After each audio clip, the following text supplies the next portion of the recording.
When Congress had decided so long ago what our form of government would be, Benjamin Franklin was asked by a woman standing outside of Congress whether the United States of America would be a monarchy or a republic. A republic, he replied, if you can keep it. The fundamental misunderstanding for tonight is what liberty means. There are two opposing views. One view is that liberty is the freedom to live one's life how you how one sees fit. That's what tastes they might have, and so forth.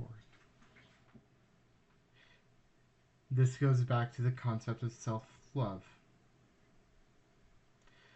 Justifications of not hurting anyone are used as an emotionally convincing argument in favor of such a position. And the other view of liberty is financial independence. This demands morality be a natural guardrail against reckless behavior. I bet dollars to beignets that if we were to end up in an apocalyptic situation, there would be no discussion of self-expression. We would be focused on survival. Those who have planned for such a times would be able to move more freely than those who hadn't planned. But how one wants to live their life would be on the back burner. As we've discussed previously, the clearest form of morality is a morality based on the social contract. By basing it on natural laws advocated by John Locke, life, liberty, and the pursuit of property, then the rigor of such a position makes the hierarchy of morality abundantly clear.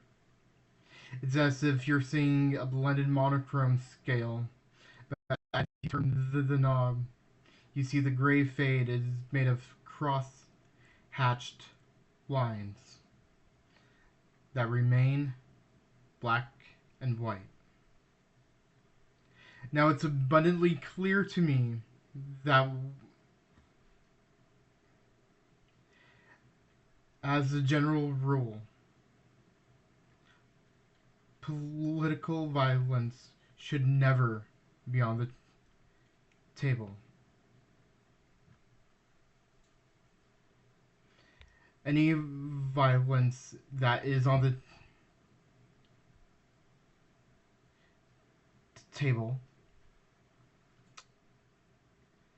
such as German pastor Dietrich Bonhoeffer making a very somber decision to take out a morally corrupt individual.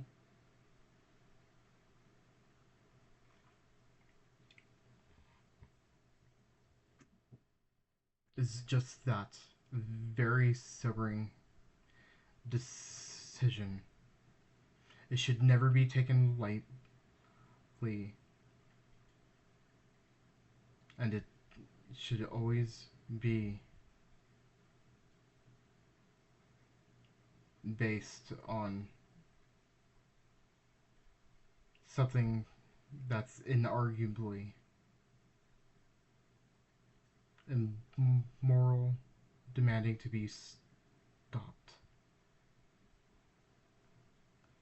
But the actions of Nazi Germany were so appalling that the Nazis were torching natural rights to the ground for anyone who didn't fit the accepted standard. It is not a standard of political violence, but of moral incentive to go against evil. political violence is never tolerable. Violence as a moral imperative is something that demands humility to a higher power. Otherwise, to wield such a sobering power through subjectivity is merely an inverted variation of what you're fighting against. But never is it okay either to passively accept murder as if it was no different than calling the victim out. That take shows me that the morality that's needed to keep a republic going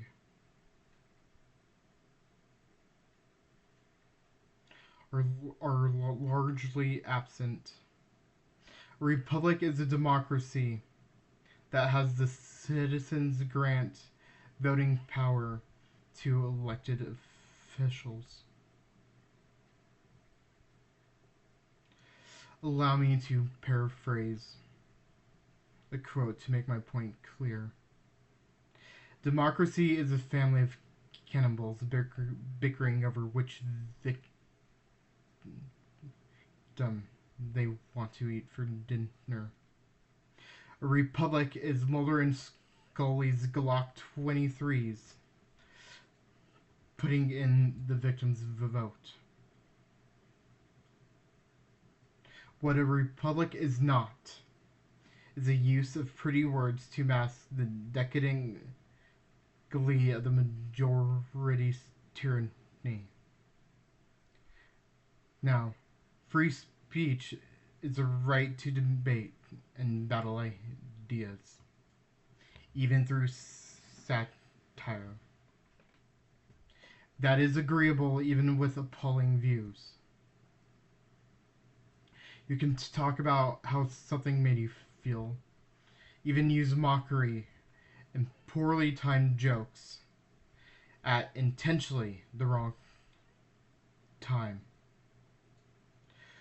What is not covered is when a media personality who is a de facto pundit blatantly claims a lie as truth. A media personality